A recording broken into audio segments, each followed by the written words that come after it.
All right, super babies, they're already here. They're on their way. The idea is through AI and genetic splicing, you're going to be able to eliminate all disease. You're going to be able to make sure your kid is super smart. You're going to be able to make sure through DNA that your kid is tall, good looking, whatever color you want your kid to be, whatever you want eye color to be. You're going to be able to create a super race. This idea has been around for a while. Horace Taft came along and said to Margaret Sanger, who loved killing babies. She was the one that started Planned Parenthood. She was the one that believed in the super race. She liked the idea of killing and making sure that idiots never conceived. So Sanger and Horace Taft came up with this idea. We're going to create the super races, because just like think about farm animals. You got to breed the good people. You got to breed the good babies. You got to be bred, and then we got a better world. And she's like, yeah, go get it, Horace Taft. You're going to be great with that idea. So it's been around for a while. Even before those guys, you go all the way back to England and France,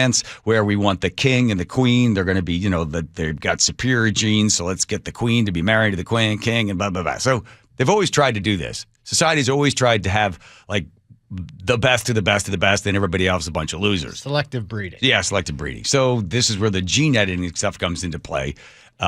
This is Vargas references to a Wall Street Journal story, the preventativeness. So this is that you're going to eliminate all disease, get rid of the disease. You can see it in the DNA. You're like, ooh, is that going to turn into cerebral palsy? Is that going to be multiple sclerosis? Is that going to be something else?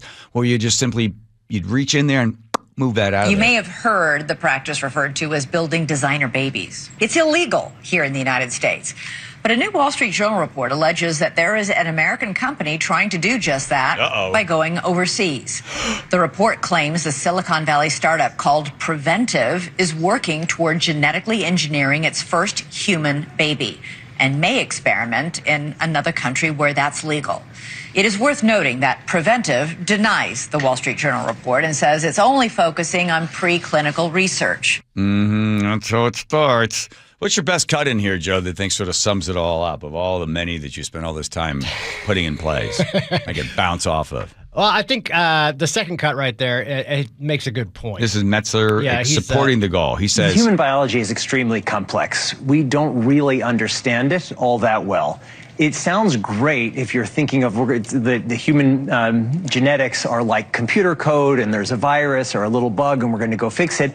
But we have no idea what all of our genes do. And so it's easy to foresee a future, and I personally do foresee a future where we're going to have different options for how to treat genetic diseases. We can do it after somebody is born.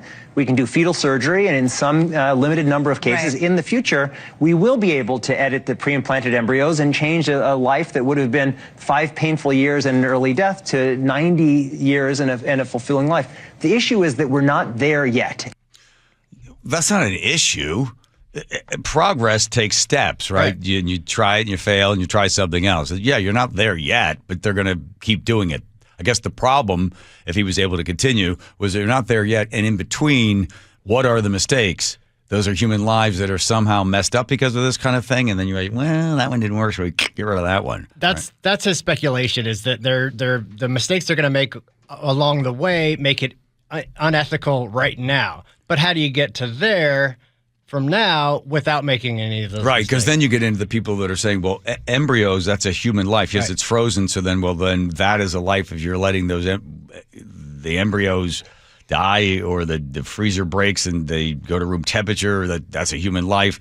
So at what point do you all of a sudden intercede and say, well, it's just an embryo, so yeah, that's okay. Or is it the baby starts to develop, and now they're developing the babies outside the womb. Right. Well, that one didn't quite work out. Get rid of that, right? Because you're now messing around. I mean, you are right in there. This is the human hand with a rubber glove on it, replacing the hand of God, if you believe in that type of thing.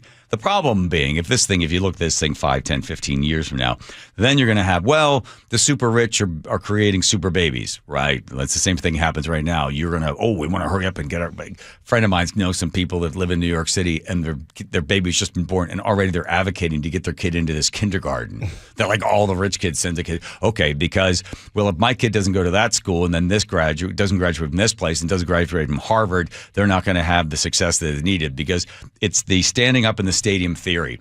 If the guy in front of you stands up, or if you stand up to see Well, then the person behind you has to stand up. Then the person behind them has to stand up. So now everybody's standing up. So whatever the value was of you standing up is now zero because now everyone is standing. That's what happened with college. Well, I take the advantage to send my kid to college. Well, not everybody goes to college, so the value of that degree is basically back to zero. So this becomes the division where the rich are able to create the super baby, and everybody else is like, well, that's a super baby.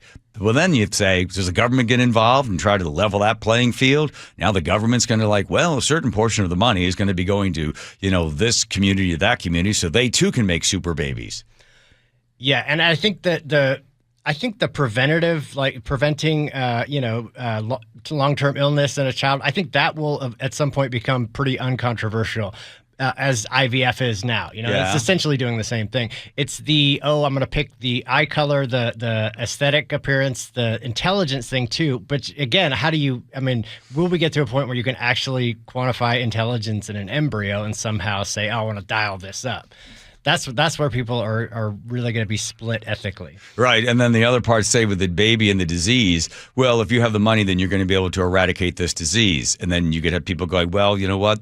If you can't afford it, maybe it's best you don't have the kid. Maybe you don't bring the kid into the world. So those that can afford the kid to fix the disease, they can live longer and your kid will be subjected to whatever disease is still out there because you don't have the money.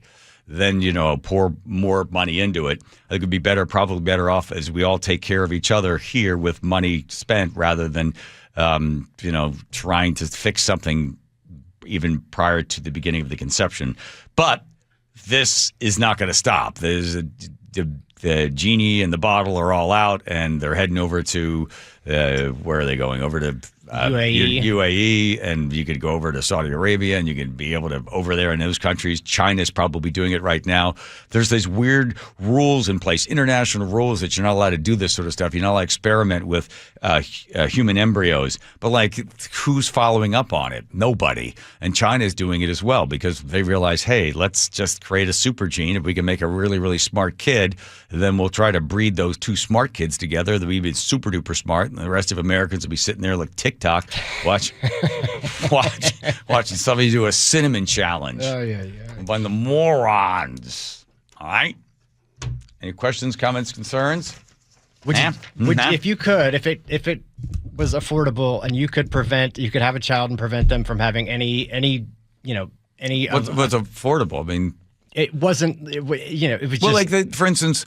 When Lace was pregnant, they gave her a couple of shots to stop this or stop that, right? And then it was really interesting was the conversation where do you want to know if we can do this test to find out if the kid has Down syndrome? Right. Because then it's like, well, then the kid has Down syndrome. You want to find the test. And Lace and I both said, no, we don't want the test. Whatever God gives us, we're going with it. Well, there you go. There we go. There we are. So we end up with a kid that says everybody in LA